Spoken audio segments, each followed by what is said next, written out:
I'm just waiting for it to actually show up on Substack. right. Hopefully I didn't do something wrong. Oh, there we go. Cool.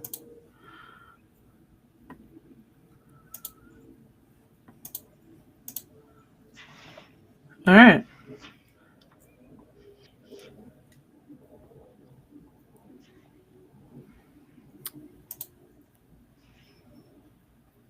Yeah, there we are. Are we there? Are we everywhere? Are we? We should be everywhere. I can't monitor all the things because I've got a bandwidth issue. So Oh, okay. Well, I have the Substack live open, oh, but I'm not on YouTube. I mean, I'm not currently right I now can on YouTube. Oh, put that look at on me! there. I switched to the big screen. Oh no.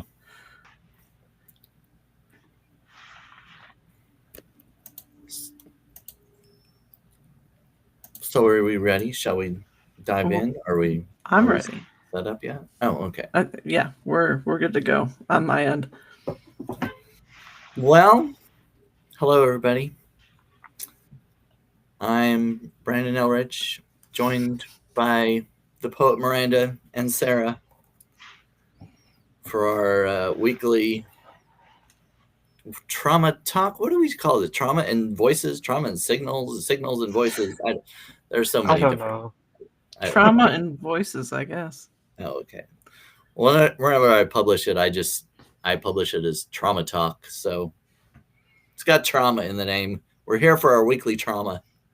You're going to inflict trauma on us. As if you don't get enough of that in your daily lives. You come here to escape, and we pour more on you. Oh. So, one of the things I was thinking about lately, especially, is the holidays and stress associated with the holidays. We just came out of one of them, at least here in the U.S. I know Canada had their Thanksgiving in October, I think it is. But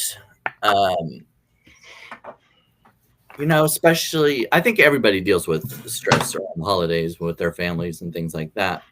But as a queer person, especially when you have family members that don't accept you as you are, or they don't necessarily want you at your holiday gatherings sometimes, or they might tolerate you, which is certainly not a great feeling to have.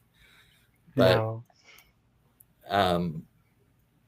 So how did you all, since we just got done with Thanksgiving, did you all celebrate with family, and how did that go? Miranda, do you want to go first? Oh, yeah. Sure. So, um,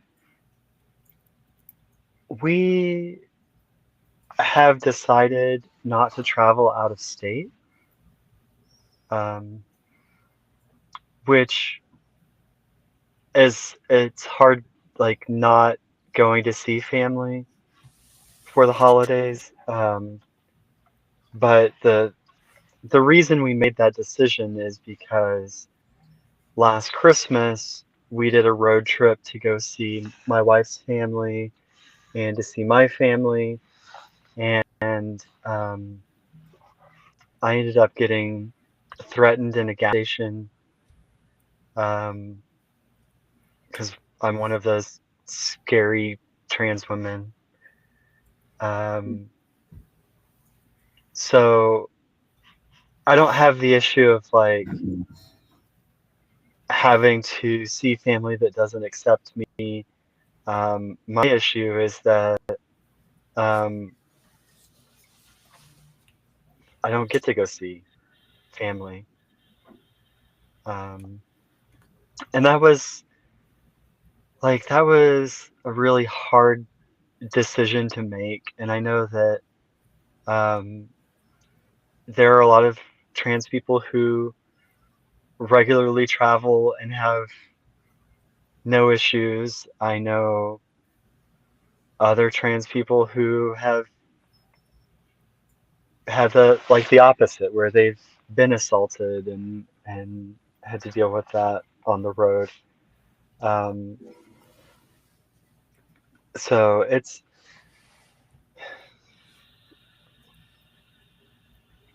it's difficult. Like my my parents and my sister and her husband and kids all went on a cruise together for Thanksgiving, Oh, and you know we would be invited to that, but um, because like they're all supportive, um, but that's not necessarily a safe situation for me. Um, so it's hard to not be included, but also know that like that was a choice that I made. And I think it really um, it weighs on our kids a lot because we have a couple of teenagers, and um, this is the first year that we haven't seen any of our other family for Thanksgiving, and we won't for Christmas either.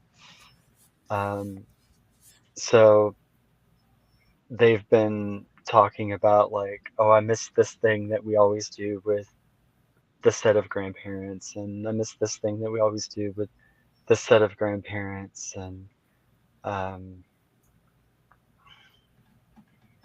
yeah, I don't know. It's hard.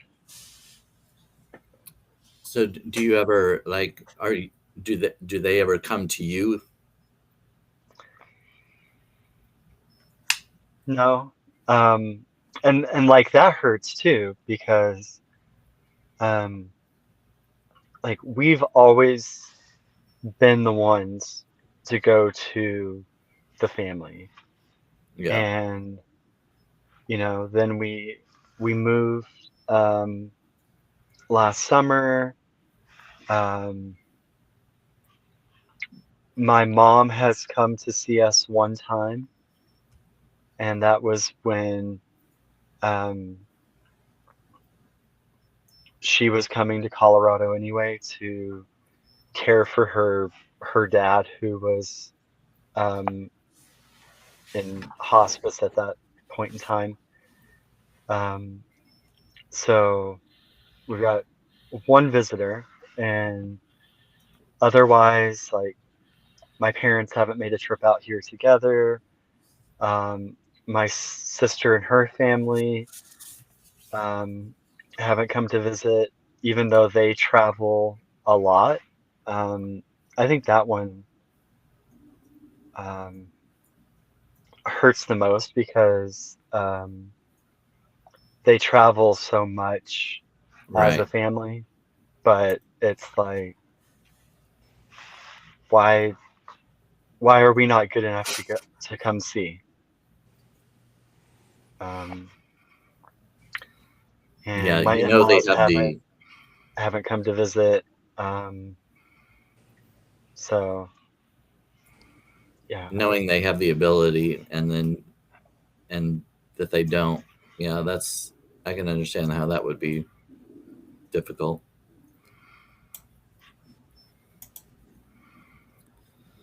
And oh, before we go to Sarah, I just wanted to say for anybody in the chat, if you want to weigh in with any relevant questions or comments, um, feel free. Sarah, did you get together with any family for Thanksgiving? Yeah. So normally we would go to my in-laws, but that the holidays are changing in that regard. So I was with my mother and my child, and we went to go see my sister and my nephew. Coincidentally, my sister's birthday fell on Halloween, or not Halloween, my goodness. Thanksgiving this year. um, yeah, I don't put a whole lot of stock in Thanksgiving. Clearly, I like Halloween better. So yeah, we went out there and we celebrated my sister's birthday, and she enjoyed that. But it's difficult because she lives. It's a 90-minute drive to get to her house one way, and so if I'm gonna go out there, I basically have to count on staying the night. So, she's ecstatic that she feels like she gets me and my daughter or my child back for the holidays, which in some ways is nice. But it's just so much driving. And then, we have traditionally we would go to my in-laws for Christmas Eve, but with everything going on domestically, I don't know if that's going to be the case this year. So it's the stress of all the uncertainty.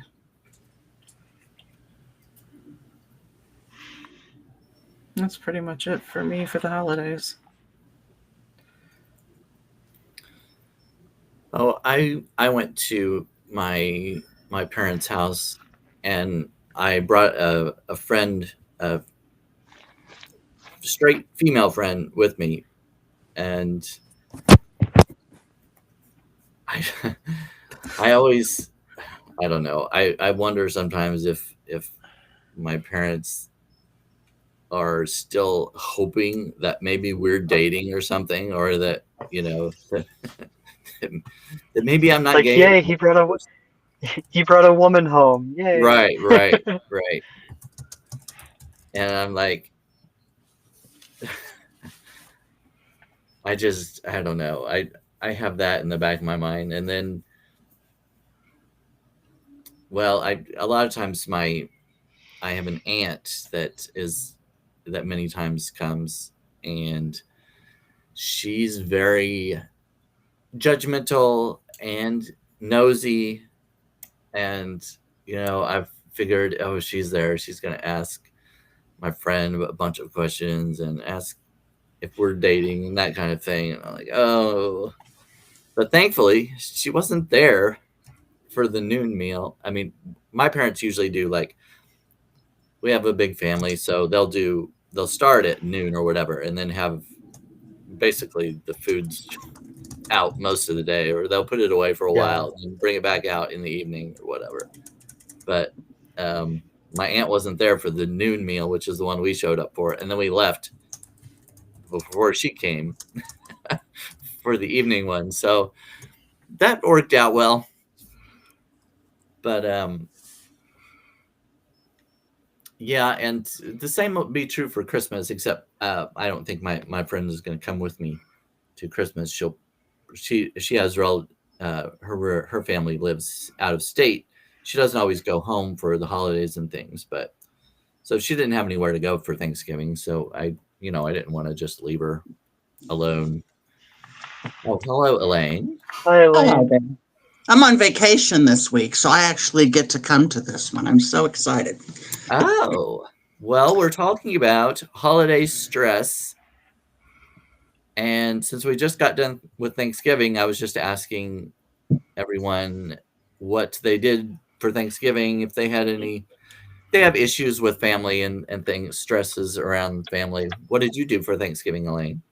I spent it with my Trump-hating oldest brother and oldest niece and my brother's housemate and my niece's husband, and it was fabulous. We ripped that bastard up one side and the other. I figure it made up for everybody who had to sit on their hands and not say anything around, Grandpa the Republican, that kind of shit. So, Yeah, I was gonna say your experience is kind of the opposite of many of the rest. well, that's because, I'm older and my parents are gone and my Yeah. aunts and uncles are all gone. And so my grandparents are all gone. I do have one brother that I'm basically estranged from because of political stuff, but he lives 1,000 miles away. So, and he's pretty much estranged from all of the siblings because he's the only one that's conservative. So, Okay. anyway, So yeah. I guess it's easy to avoid. Mm-hmm. The only thing that was not good, I usually have a core group of friends that I spend Thanksgiving and Christmas Eve with, and two of them died this year. And Sorry. I'm sorry. yeah.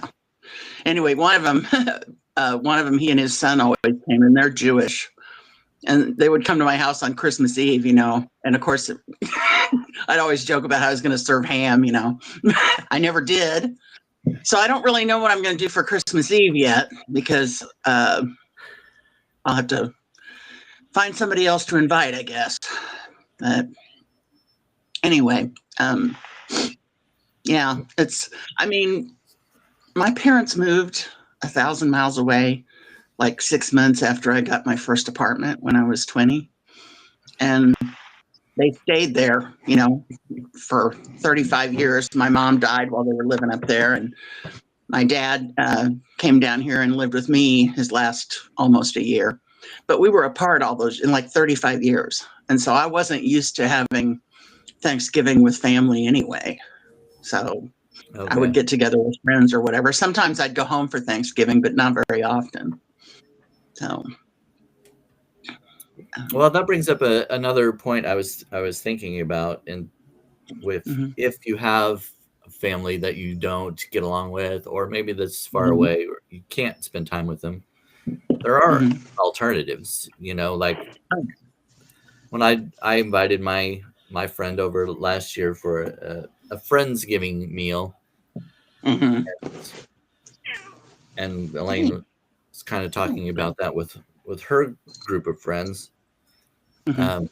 Miranda, since you don't have that, since you can't go to your families, have you thought about any kind of community or friends to start kind of a tradition just in your own Yeah, community? so this year we just did just our household, our four-person household.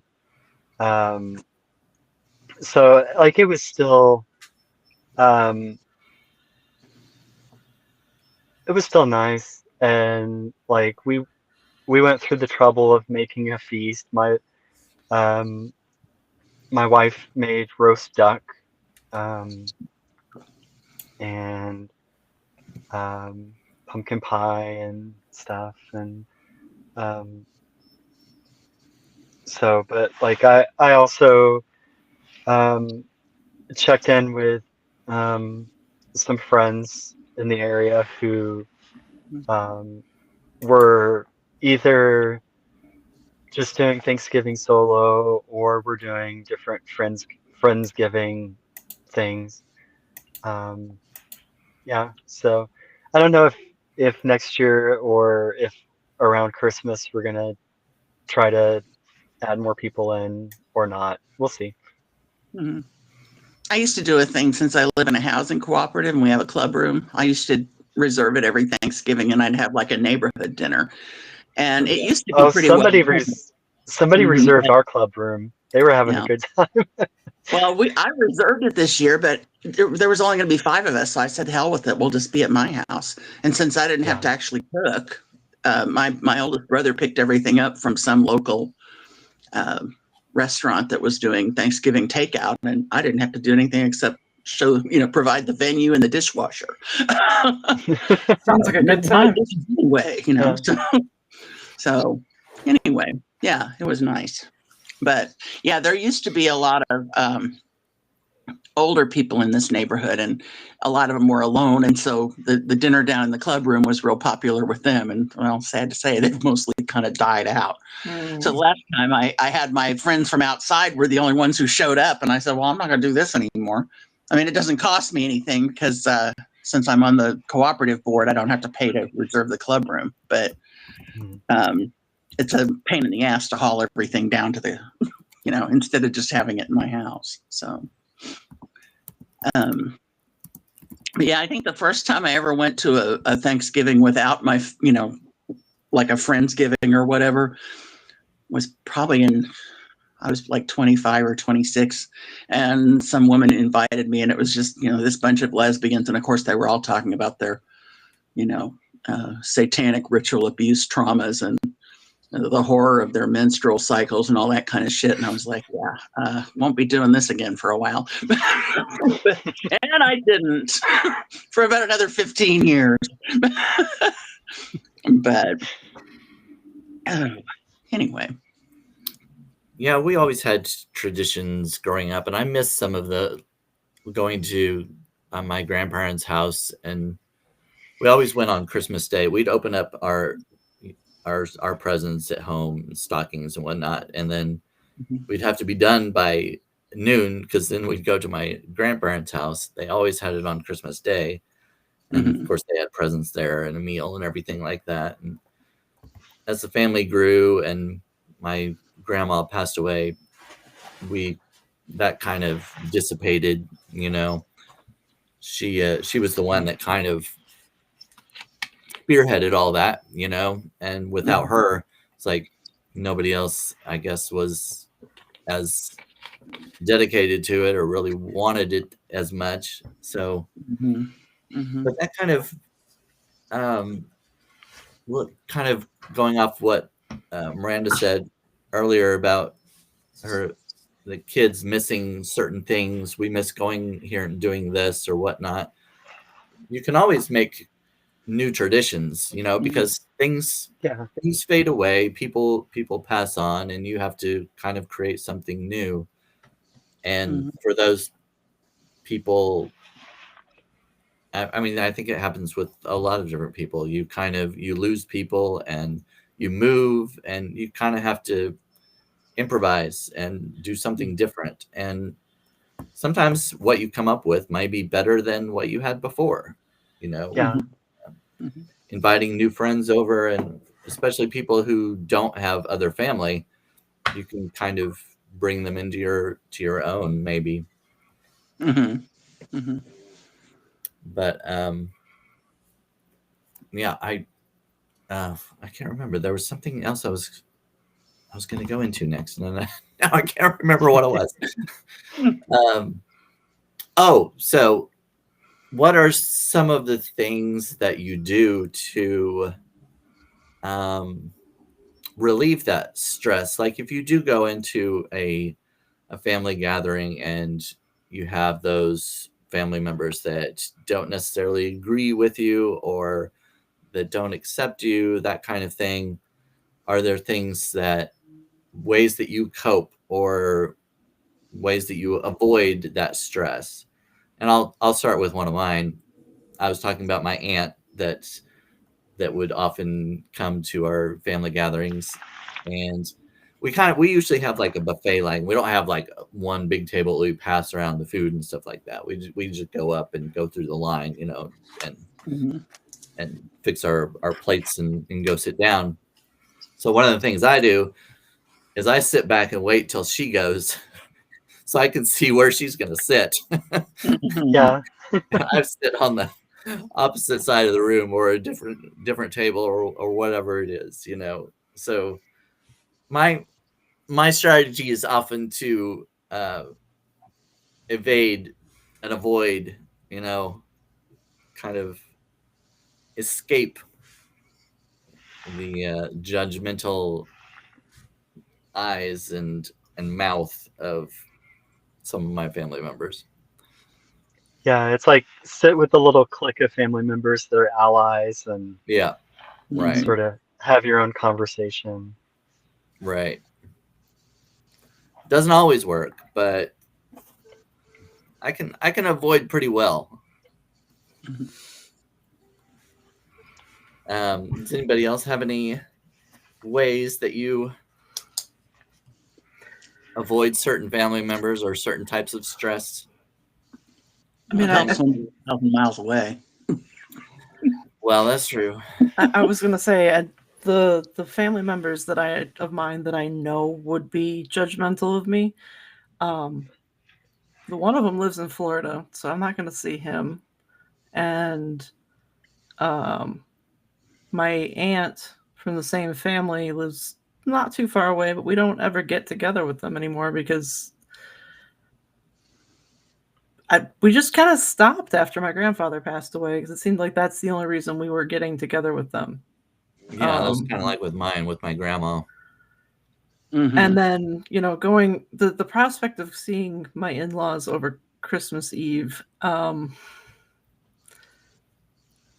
like with me only being so recently out, nobody in the family really knows.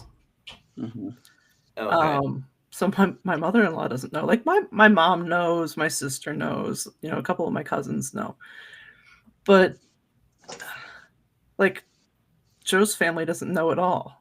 So when he goes and talks to his mom, she's just like on this kick where like, oh, you guys could get back together, blah, blah, blah. It's like, No, there's kind of a barrier to that idea.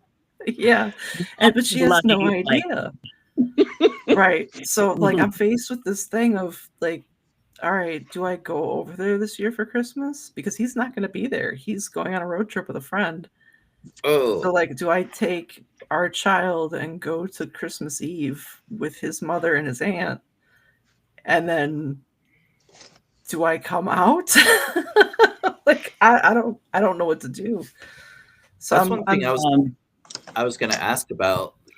Like, have you and he talked about any kind of plan for telling his parents, or? No, he had the opportunity to, but said that it wasn't his story to tell, which I appreciate. Yeah. But at the same time, it would have taken away some of the stress of having to tell her. Right. If you want some free advice from someone who doesn't have children, sure. Don't do it on a holiday. Don't do it on a holiday. If you go to their place for Christmas, do it for your kids, and just don't do this on a holiday. My kid is grown. My kid is also queer, and she doesn't know about that either. So, yeah, I mean, that's just me. I mean, it's not anything to be ashamed of, but you also don't want to make it, It's a good point. Yeah. I mean, when I was back in the 90s, when I was with this woman who was, God, I should have known. Her family was a lot harder to deal with than mine was. And we would spend holidays with them. But there was one Christmas where I was like, I am not going to your sister's house to be, disrespected again. Like last year, it's not happening. And so I didn't. I spent the day with one of my brothers, and I don't even remember what her sister and I were so ramped up about, but we were very alike in our personalities, and that probably had as much to do with it as anything else. But her sister was also raising a small child at that point, and was very worried that the evil lesbians would oh my goodness, corrupt him. So, I mean, it's a little boy. Come on, what are we going to do? Teach him to be more like a boy? Fuck.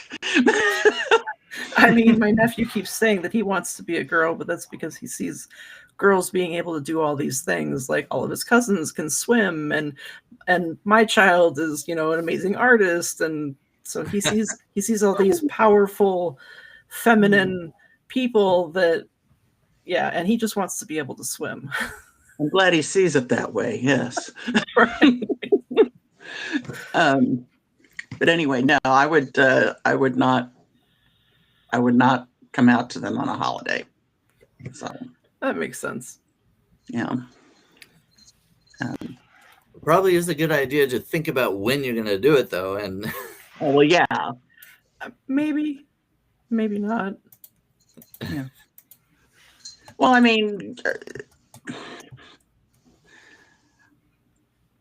in a way, it's like you don't owe them an explanation, especially now that you're not going to be married to their son, but you're still going to be their grandchild's mother. Right. Yeah. So in that regard, they're gonna find out one way or the other anyway. But it doesn't have to be because you tell them. Yeah. You know, And it's like there's different levels of information you can give them. Like, you know, you don't have to explain your whole backstory necessarily, but you can make it like, hey, this is here's a label you can like associate with me, and that's it. Or you can, you know, go deeper or not, whatever, you know. Has your child talked about coming out to family or anything? No, she says, well, she is as gender fluid as I am, so I should say they, and most of the time I do. But the general idea is that they're not coming out anymore. That what's done is done, and anybody who needed to know knows. Oh, okay. Which I can respect. Yeah. Yeah, that's the other reason I kind of avoid a lot, is because I don't feel like I need to tell anybody, and I don't know, a lot of family can be very nosy, and that they need to know things about your life and what you're going to do with your future and things like that. It's like, you don't really. I mean, yeah.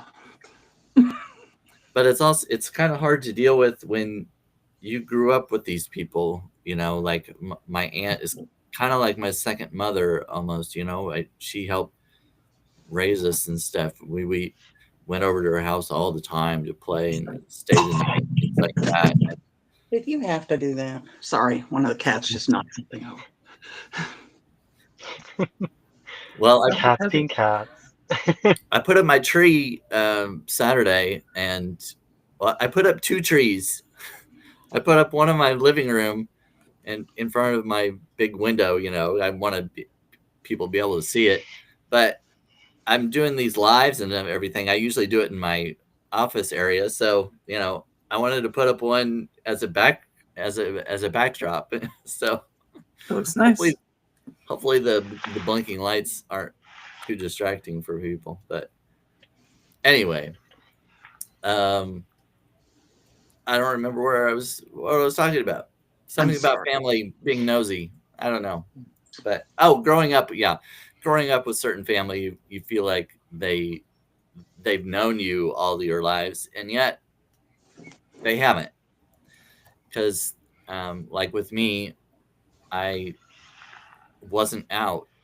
I didn't come out, you know. Growing up, I may have seemed a little gay to those outsiders, but sometimes when something is right in front of your face, you don't see it. And especially in a conservative family, it's not really, at least for some, it's not really even a consideration. Well, that's wrong. That he wouldn't do that. That's not him.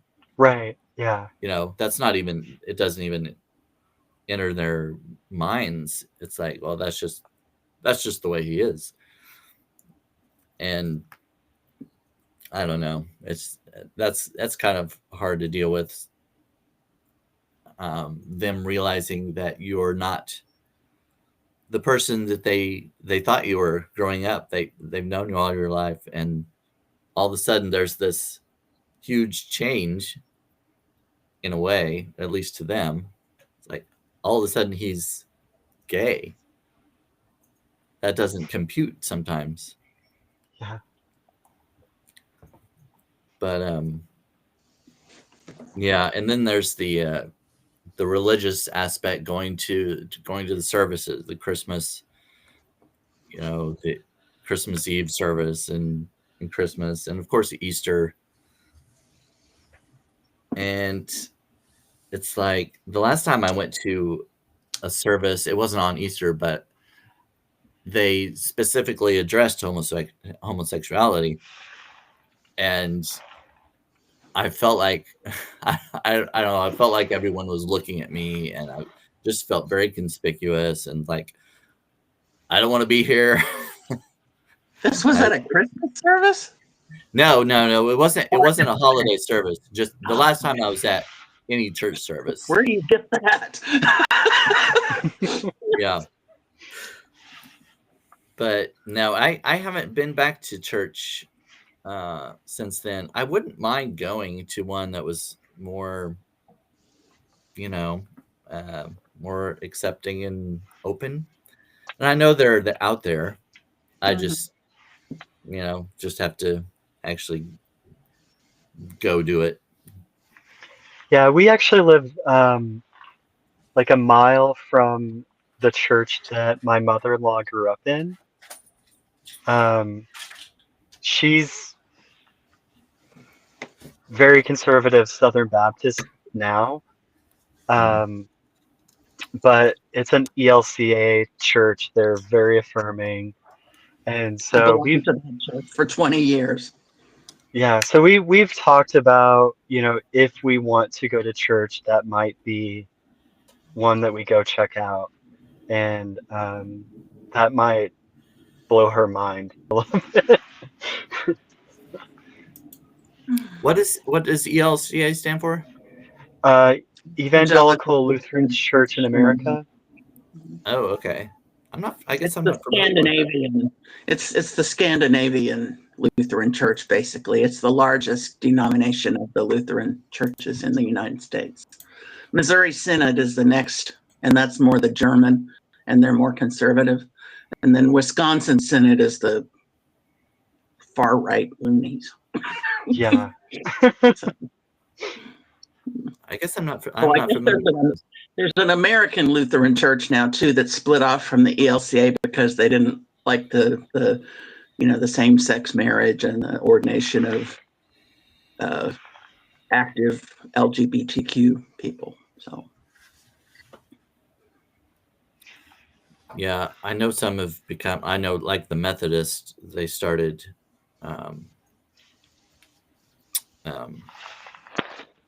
adopting, or what is that called when you make someone a preacher? Ordaining, yes. Some words, they're just right there. I just can't think of it. Yeah, but I went to a Methodist church. Our family went to a Methodist church for a while, and they brought in a female pastor, and my parents were like, nope, and we left.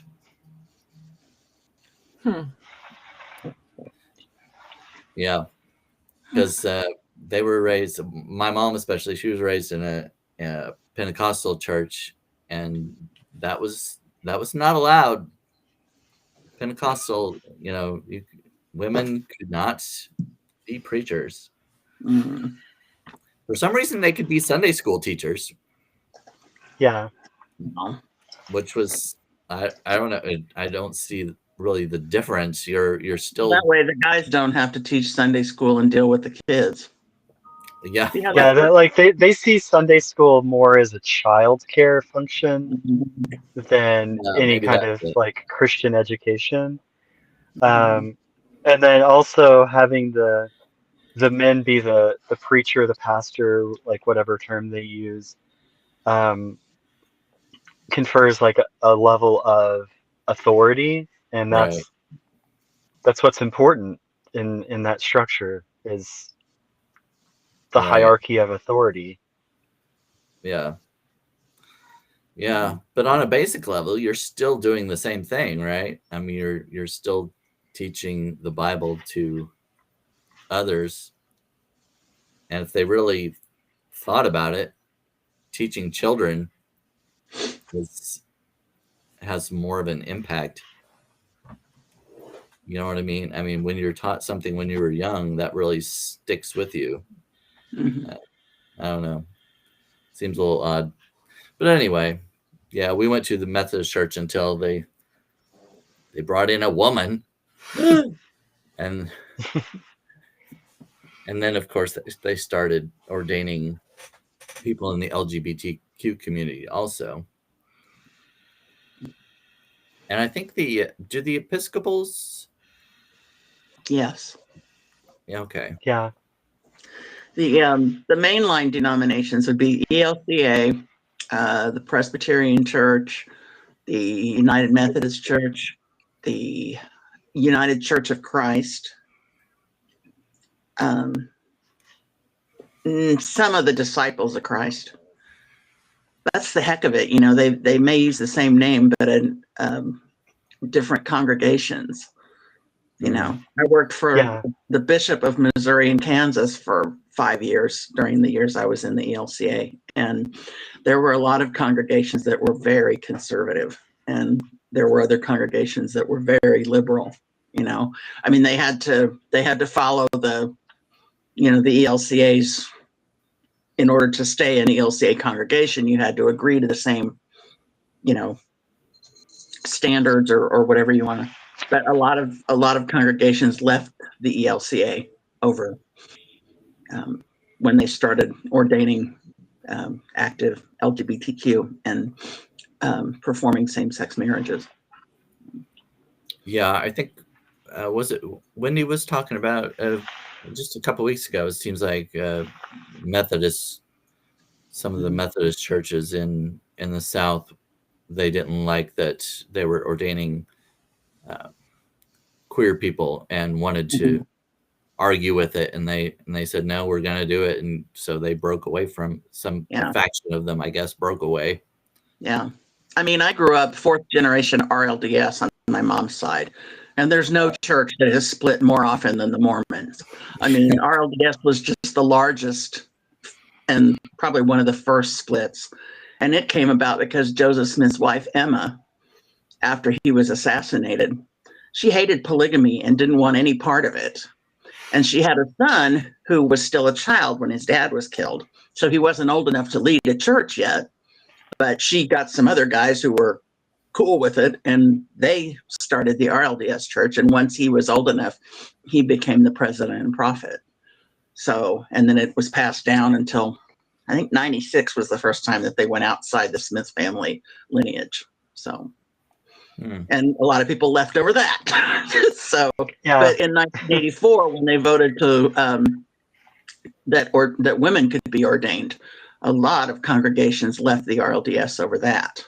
So, yeah, I've seen and heard about a lot of church splits over sometimes very minor things. What seems to be minor things, but yeah, they can't seem to agree on anything. Anyway, well, I didn't write anything down when I thought of this topic. I just thought, oh, we'll just talk about this. And so if anybody else has any more insight about holiday stress. I mean, we've talked about family. I guess there are other holiday stressors, though. Gifts, shopping, cooking. That was something that came up over Thanksgiving. Like I normally I host, and I end up doing a lot of the cooking. And I was telling my kid that like I feel like I should be doing more because my mother was upstairs peeling vegetables and my sister was prepping the ham and this and that. And I made a pie and I brought it with me, and that was all I did. And my kid's like, well, you do so much in terms of cooking. Take a break. I was going to say, just stop. My brother brought everything, and his daughter brought a whole bunch more. It's like we had enough food for at least a dozen people. So, and I didn't have to cook a lick of it. I loved it. Yeah, Sarah, I can kind of relate to that. Whenever I go to my parents' house, I always feel like I need to bring something, and yet they always make a ton of food, and they enjoy doing that. They want to do it, but I still feel like I just I try to tell my mom, no, don't make that. I can bring a dessert. I can bring a couple of desserts. You don't have to make all of this stuff. Let somebody else do some of it.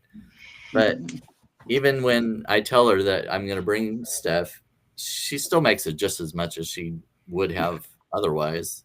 So we just have extra dessert or whatever.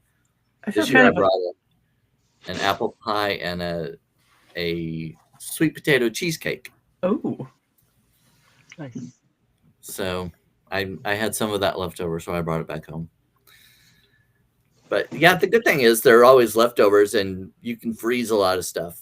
So I ended up bringing leftovers home, and I'll be having that for a while. I kind of feel an obligation to bring a dessert because I have dietary restrictions, Oh yeah, and so like Yeah, that's if I the want boat we're something, in too. yeah, if I need something that's sugar free and we're talking about desserts, well, it's better off if I just make it myself. yeah, And that's then true. adding, not being able to have gluten this year, that just added another layer to it. So Yeah, Yeah, I think I would. my wife and one of my kids can't have gluten, and I can't have dairy. So, like, putting the burden on the other family to figure out how to meet those needs is like they don't need to learn gluten-free baking. We already know it. Yeah, So, I think that's a better attitude than some people. Some people would just put it on them, and be like, "Well, we can't have this. We can't have. You need to accommodate us if we're right, going to come to your dinner." No, yeah, I think that's good. Bring your own stuff if Yeah, you know my how to make it my already. brother's housemate has to have everything gluten free, and she brought her own stuffing, her own dessert. You know, that's awesome. Yeah, Mhm. So yeah, I think that's the way to do it. I think it's kind of mhm. hilarious that of all the desserts that we had over Thanksgiving, the gluten free, sugar free pumpkin pie was the only one that was completely gone. yeah, people will be like, "Oh, I hate gluten-free things," and then like gobble it up once it's there. Right, like from from my perspective, you wouldn't even be able to tell that that was a gluten free and sugar free pumpkin pie. Well, I think they're getting a lot better with that kind of thing. I mean, it used to be like Yeah, they are. anytime you went to get sugar free or diet anything, it was going to taste bad. That's just how it was. Right. But yeah, I think there's a lot better now. There's some sugar free things that I've bought that I really liked, and I didn't buy them because they were sugar free, but they tasted better. I liked them. I don't do much sugar free baking myself, but right now I don't have to. So Yeah.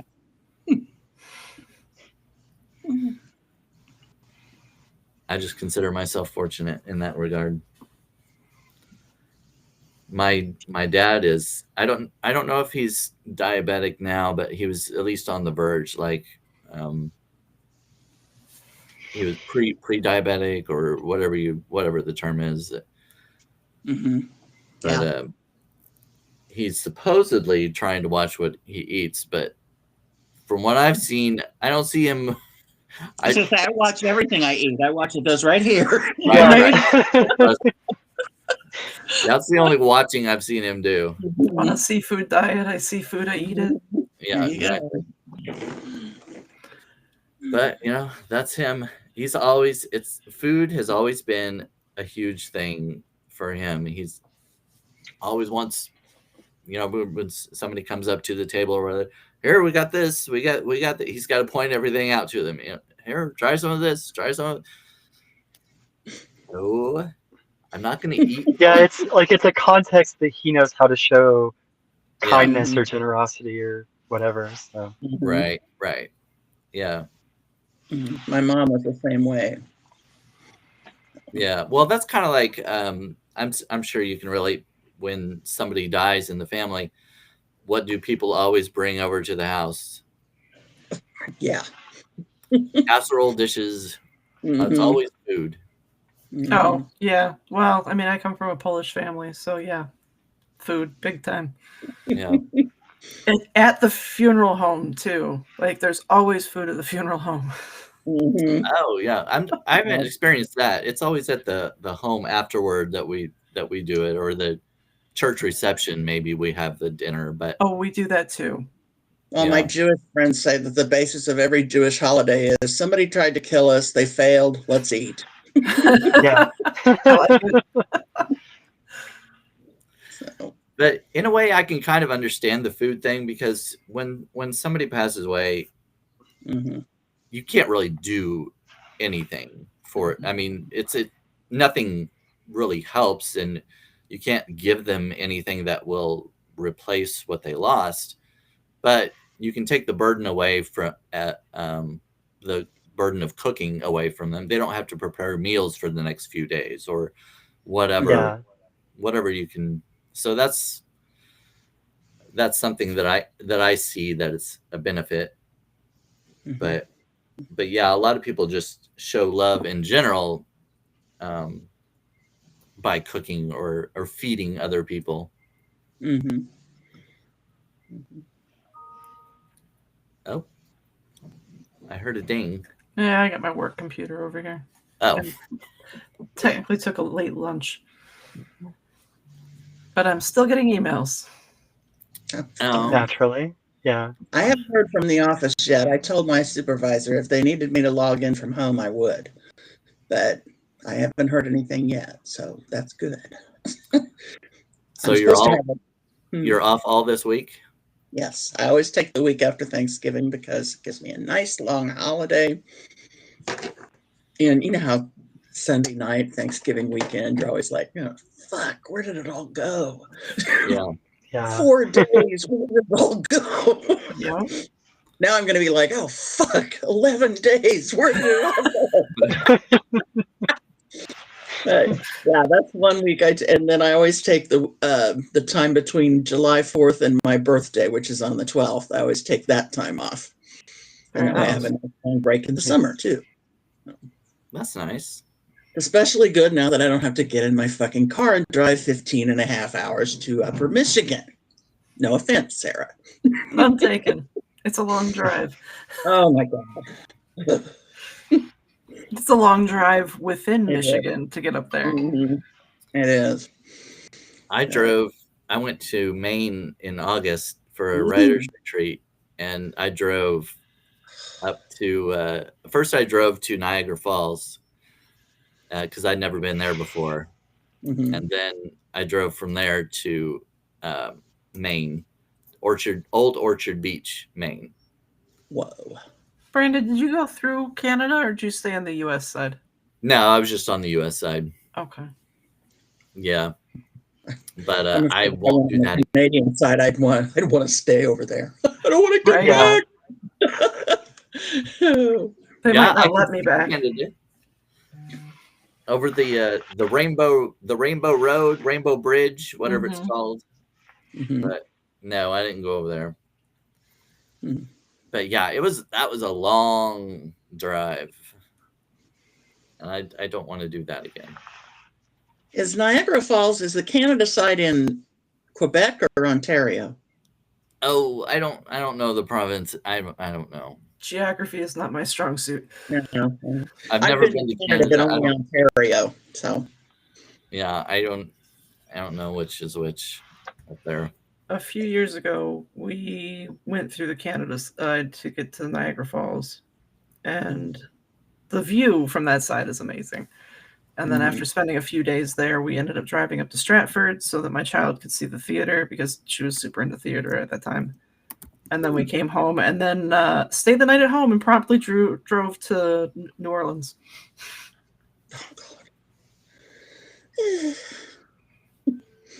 no, I found out a couple of weeks ago from one of the other clinic defenders that if any of your grandparents were Canadian, which my dad's mother was from Chatham, Ontario, You can apply for Canadian citizenship and hold dual citizenship and get a Canadian passport. Oh, Oh. Nice. So I Might haven't look had a into that. passport. Well, because if you can't get a U.S. passport for some reason, like because you're a subversive lesbo, you just never know.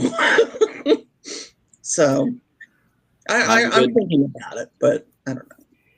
It's good to have Yeah, options. it's a daily thing, wondering whether my passport's going to stay valid. Well, yeah, I mean that's the whole thing. I mean, my passport expired in 2009, and I didn't figure I was going to go anywhere again, so I never bothered to have it renewed. But you never know. to answer your question, it's in Ontario. Okay, thank you. All right. Well, we're getting to the top of the hour. Looks like we're at 55 minutes, 56. Mm-hmm. Do any of you have any final thoughts about holiday stress? Bah humbug. I mean, I'm with you, Elaine. This year, especially. I'm not even putting up a tree this year. Oh, really? I have a pink ceramic tree that lights up, but I haven't taken it out or plugged it in yet. So it's like whatever. One of these bastards will probably just knock it over anyway. So there's that. Mm-hmm. Yeah, mine don't bother the trees. I don't know what it is, but I mean, Zoe goes outside a lot, so if she really wants to climb a tree, she can go out and do it. But she doesn't really seem interested in it. But in my one in the living room, I put a cat tunnel around the bottom of it, so they can't really climb up in it. It kind of blocks them from doing that. Yeah. But it doesn't seem like they're really interested in it anyway, so heck with them then. Yeah, it's fine. I don't want you bothering my tree anyway. Well, I mean, I have friends who they hang their tree upside down from the ceiling. That would be cool. We used to do that when I was a kid. So, I mean, then you have this brace on the ceiling all year, but we just had a hook. Conversation piece, what the hell is that thing for? We just have a gold hook in the ceiling. I like to string the wife up there on Saturday night. Yeah, they'll never ask again. Our tree tried to jump out the window the one year because we were spinning it to decorate it, not realizing we were unscrewing it from the ceiling. Oh. It fell, landed on the tip, and bounced out the window.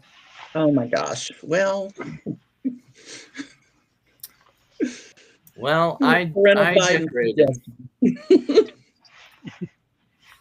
I'm living in my great aunt's. My great aunt used to live in this house, and after she passed away, she had tons of Christmas decorations. I mean, I can just plaster my house with Christmas basically if I wanted to, but then you got to take it all down, of course. It can be a lot of work. But I put up a lot of her stuff. I think it's kind of cool to feel the nostalgia of it and everything. But anyway. Okay. Well, I hope you all have a nice holidays, whatever you celebrate this year. I hope it's relatively stress-free, if not completely. I've got articles written for the next, at least one article for the next 3 weeks. And then I'm going to go live every day of December. This is my first, starting. Yeah, don't let that stress you out. No pressure. I know. I just thought, I need to do something to kind of, gain more subscribers going into 2026. And I thought maybe doing a bunch of lives this month. Maybe I could do something great with it, but we'll see. I've got several guests lined up throughout the month. So I've got I'm talking to Victor Cardenas later this evening, and Onyx Rose is going to be on one day, and So Ellie Leonard, Walter Ryan. We've got several different people, but all kinds of different I'm happy stuff. to be a guest if you need more. You what? I'm happy to be a guest if you need more. Oh yeah, I'll take you. Sure. I'll message you and we can schedule a day. I would volunteer also, but it would depend on the time frame. I know we're different time zones and working during the day. Yeah, I'm trying to go at different times during the day to get different, because the time zones for Australia and Europe and things like that. If you go the same time every day, you're going to miss out on certain people in a certain part of the country. So I'm varying it by day. So we'll see how it goes. Are any of you working on anything you want to talk about before we go? No. I sent you the hot cocoa recipe. Oh, the spicy one? Yeah. Okay. Well, you say spicy, it's just got spices. It's not like hot. The hottest thing in it is cinnamon. Oh, okay. I was thinking it was maybe I was talking to somebody else about a spicy version of spicy cocoa version or something. This is a Brazilian spiced hot cocoa. Okay. But it's just got like cardamom, ginger, cinnamon. Oh, okay. I think there's some clove in it too. Okay. You ever had a hot Tom and Jerry? What? No. Tom and Jerry. Oh. It's it's kind of like what she's described. It's got dairy in it. And then you mix it with you can usually buy hot Tom and Jerry mix, but you can also make it from scratch. You just mix it with rum or whiskey or bourbon or whatever. Oh, okay. Or if it's gross, you mix it with scotch. I hate scotch and I hate gin. I don't drink anymore, so hot cocoa it is. There you go. Well, I shouldn't anyway. So anyway. I haven't heard of that one. Oh yeah. It's probably a World War II era or older. My parents used to make those at Christmas. So very cool. All right. Well, we're just over an hour. I think I'm going to go ahead and wrap it up. All right. Thanks for having me. Oh, absolutely. Y'all have a good day. Okay, you too.